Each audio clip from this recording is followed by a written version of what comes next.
Sem querer ser babaca com o Marcos, que foi o cara que veio aqui e tal, é que ele me falou um bagulho que na hora eu falei pra ele assim, cara, isso parece história de gente que encontrou sereia, que de vez em quando aparece na internet aí, não sei o quê.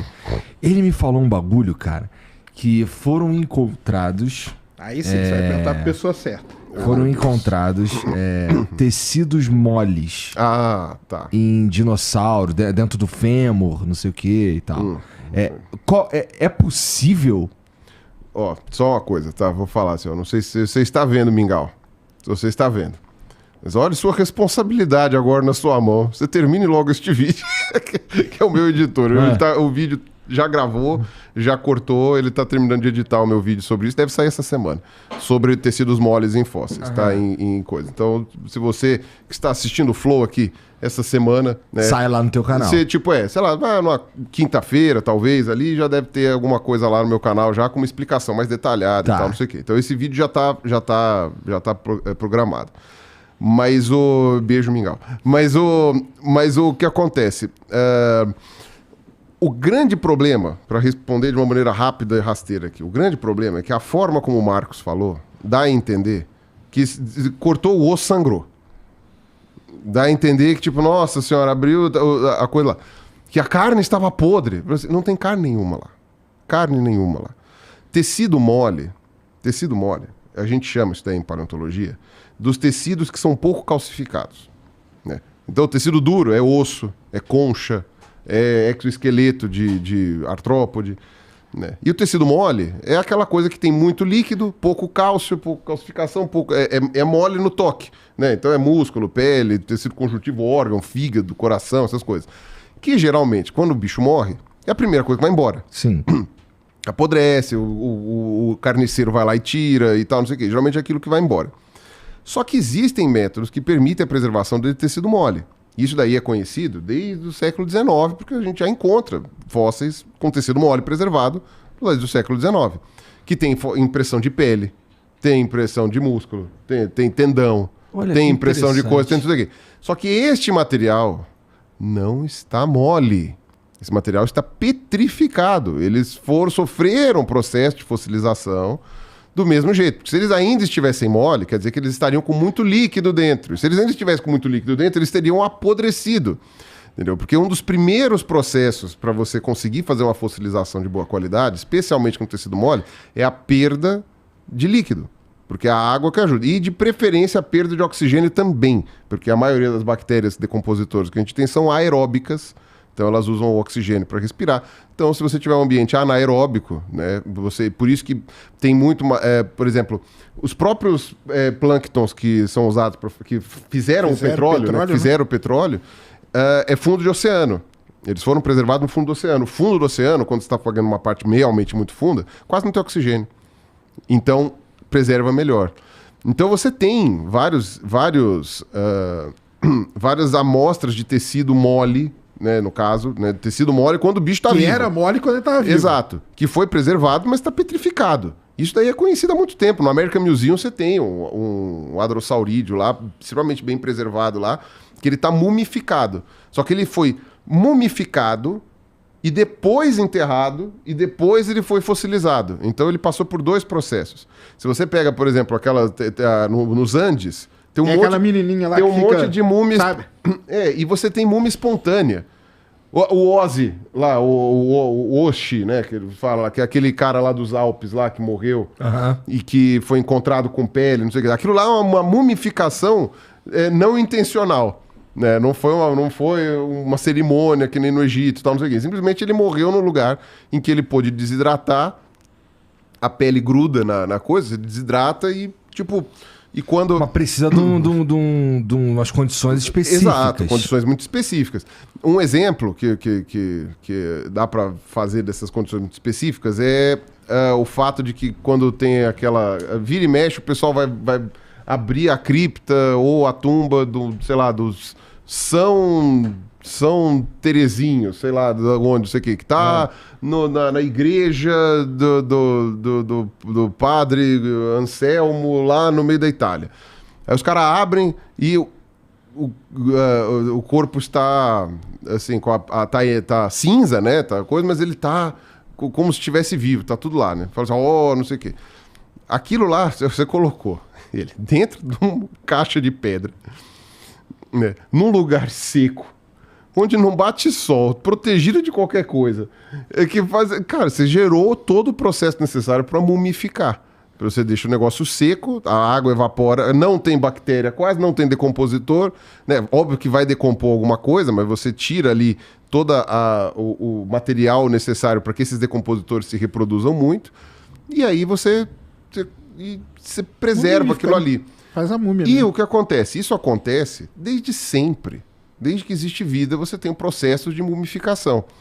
Só daquilo que pode ser mumificável, né? Claro.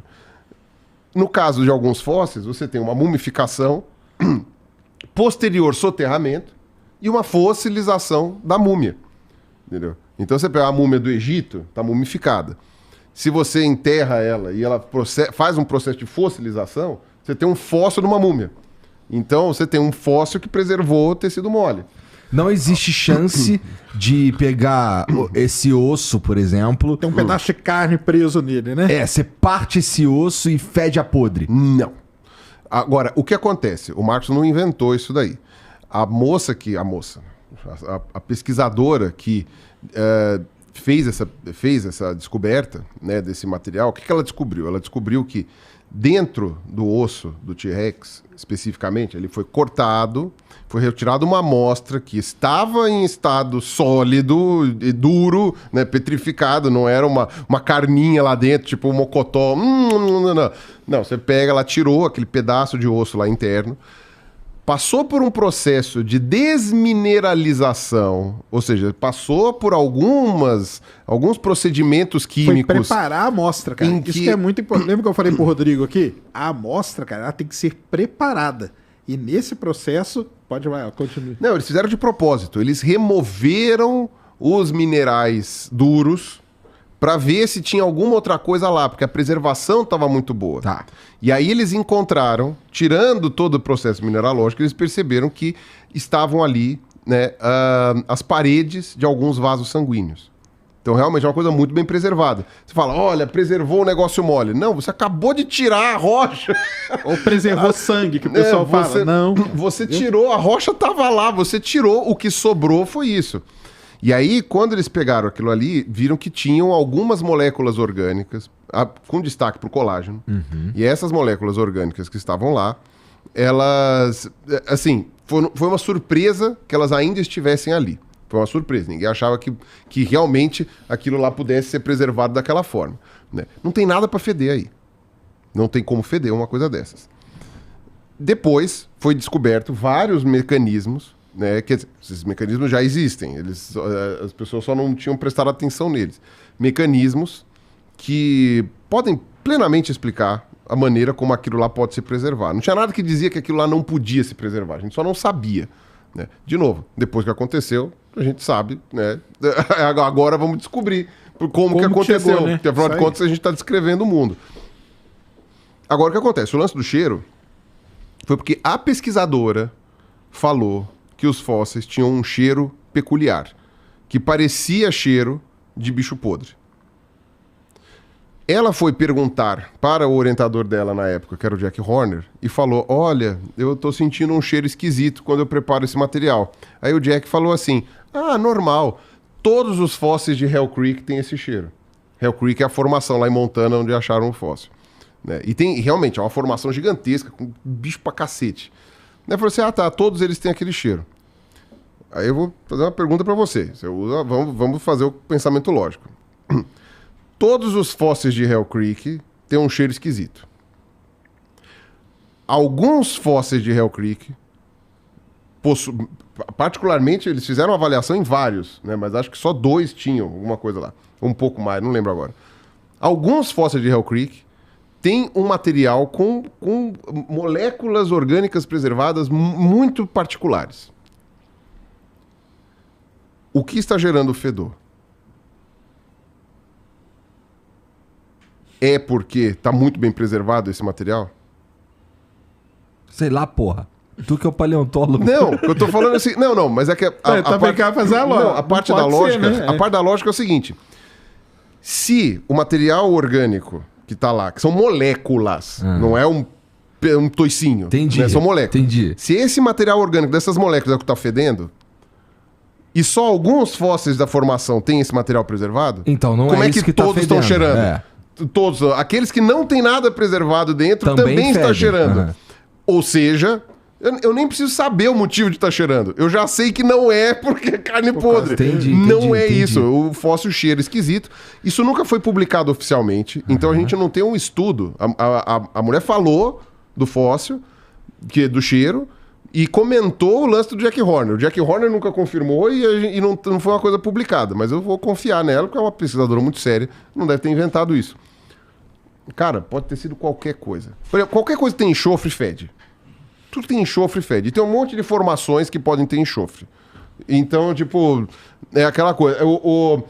Aquela região ali, particularmente, se não me engano, tem uma concentração mínima de urânio. Naquela. É mínima, né? Não chega a ser radioativo no sentido de fazer mal, né? Fazer mal, mas tem um mínimo de urânio ali. E o urânio, ele gera um monte de... A radiação dele, a radioatividade dele gera um monte de outros compostos diferentes. Né? O enxofre, ele pode estar conectado com algumas moléculas e não gerar cheiro nenhum, e dependendo de como ele for conectado depois, ele gera um cheiro. Você pode ter uma composição, isso eu não sei, deve ter estudos, com certeza tem estudos de cheiro de materiais. E como que isso impacta nas vias olfativas da gente para saber o cheiro. Quando você tira o petróleo, tem um cheiro, cara, dependendo do lugar. Quer dizer que tem um bicho morto ali? Não é, entendeu? Se você vai ver, você vai. É o hidrocarboneto, tem ali alguma coisa que vai cheirar. E isso não quer dizer que tem uma origem orgânica aquilo lá, e mesmo que tenha, não quer dizer que é porque morreu ontem, entende? Agora, teve gente que veio me mandar mensagem falando, acharam cadaverina no negócio, que é o composto que sai em cadáveres, né? Que é o que dá o cheiro de podre, de bicho morto. Aí eu cheguei e falei assim, onde você achou essa informação? Eu procurei em português, em espanhol, em inglês, procurei no Google Scholar, procurei no PubMed, procurei tudo, eu não achei... Procurei as entrevistas da Mary Schweitzer, lá, que é essa pesquisadora, procurei tudo. Eu não achei em nenhum lugar a palavra cadaverina. A pessoa inventou. E me mandou um comentário puto, falando, porque descobriram cadaverina. Eu falei, você tirou da bunda isso. A palavra cadaverina saiu da tua cabeça. Não tem nada dizendo isso. O que você tem é fósseis que tem um cheiro peculiar. Possivelmente naquela tem, região, né? Possivelmente tem, que está naquela formação, que não tem a ver com o que está dentro do fóssil, ter matéria orgânica ou não. E aquela matéria orgânica, como eu falei, são moléculas de matéria orgânica.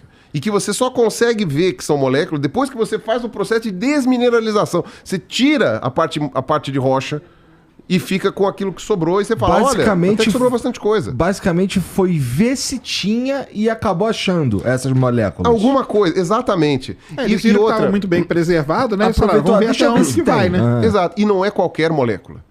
Essencialmente, 99% de todas essas moléculas orgânicas que são encontradas nesses fósseis extremamente bem preservados são osteócito, que é a célula do osso,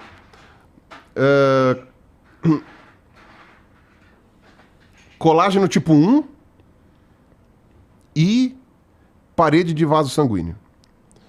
São 3 estruturas muito específicas.